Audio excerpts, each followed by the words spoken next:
Bonjour. Je voudrais revenir sur une petite histoire que j'ai lue dans la presse et que vous avez peut-être déjà vue ou entendue via les réseaux sociaux. C'est une histoire qui s'est déroulée au Texas en 2017, un État où la peine de mort est toujours d'actualité. Il s'agissait d'un procès et l'accusé avait commis toute une série d'infractions graves. Et il se retrouvait face à un juge impitoyable, un juge réputé pour sa sévérité, pour le fait qu'il avait condamné de nombreuses personnes à mort.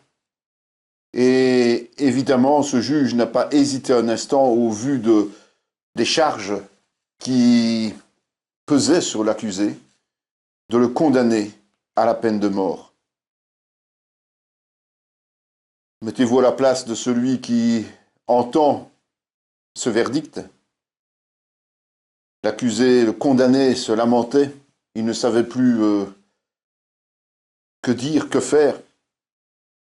Et son avocat, un avocat de piètre envergure, un avocat commis d'office, mais qui avait la particularité d'être le fils du juge, a demandé une dernière fois la parole et a surpris tout le monde. Il a explicitement fait la requête de se substituer à son client pour la condamnation. En fait, il s'est offert de mourir à la place du condamné en prenant sur lui toutes les charges, toutes les infractions qu'on lui reprochait. Alors vous me direz, c'est déjà assez étonnant, surprenant, que pour que ce soit mentionné, mais le plus particulier dans cette histoire, c'est que le juge a accepté sa demande. Alors vous me direz, dans les procédures judiciaires, il y a toujours une condamnation, mais il peut aussi y avoir appel. Et cet avocat a renoncé à faire appel.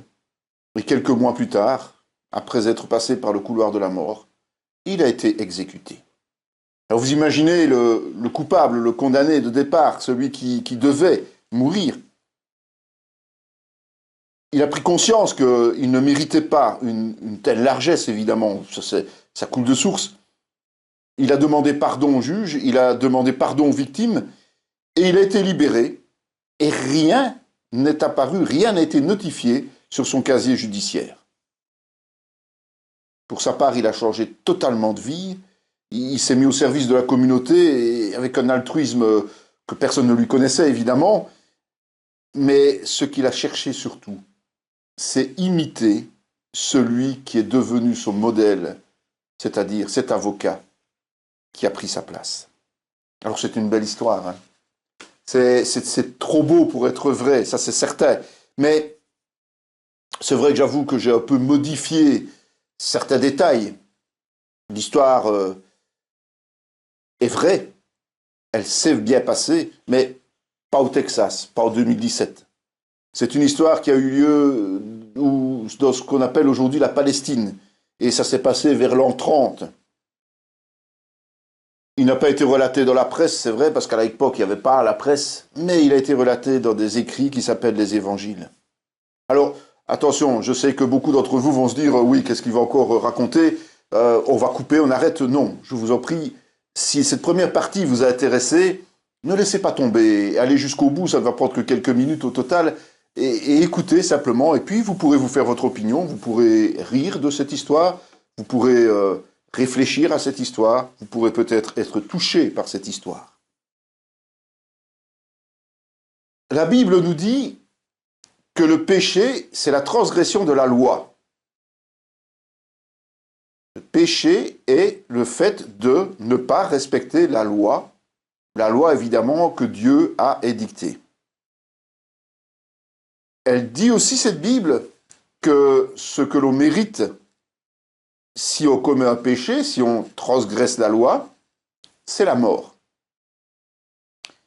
Alors, lequel d'entre nous peut prétendre haut et fort qu'il n'a jamais commis la moindre erreur, la moindre faute, qu'elles soient volontaires ou involontaires.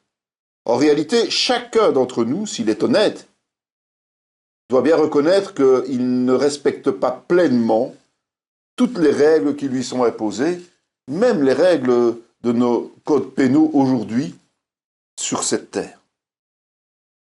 Et cela nous met dans une situation plus qu'inconfortable. La même situation que cet accusé texan, accusé fictif, dirons-nous. Nous sommes coupables et nous sommes condamnables à mort, à la peine maximale, parce que nous avons transgressé la loi.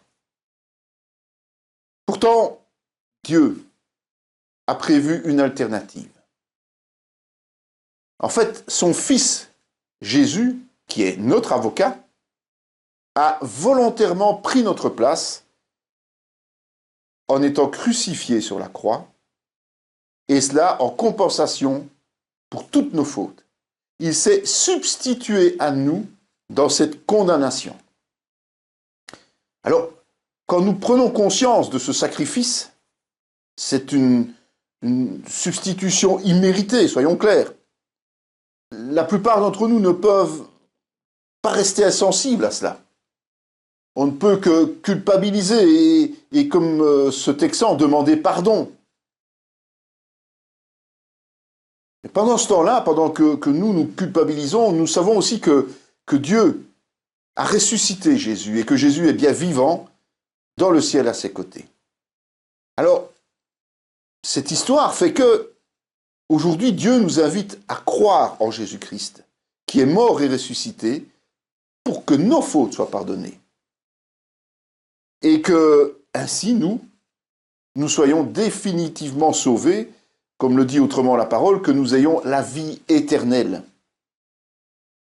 Il est dit dans Romains 19, « Si tu confesses de ta bouche le Seigneur Jésus, et si tu crois dans ton cœur que Dieu l'a ressuscité des morts, tu seras sauvé. » Alors oui, ça va, je vous l'avoue, je vous concède.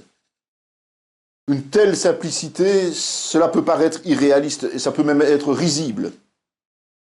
Pourtant, la Bible nous affirme que la prédication de la croix est effectivement une folie pour ceux qui périssent.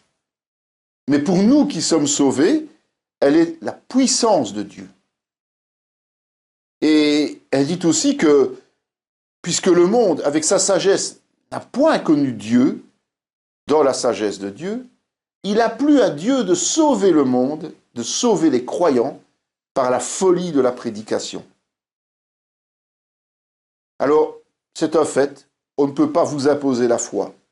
On ne peut pas vous obliger à croire. La foi, c'est un choix personnel qui est destiné à ceux qui prennent conscience de leur état spirituel. La foi n'est pas destinée aux bien portants, à ceux qui pensent ne pas avoir besoin de Dieu. C'est un choix, c'est un droit. Alors, simplement, si ce message vous interpelle, eh bien, prenez contact avec nous. Je vous assure que c'est gratuit, mais ça peut vraiment rapporter gros.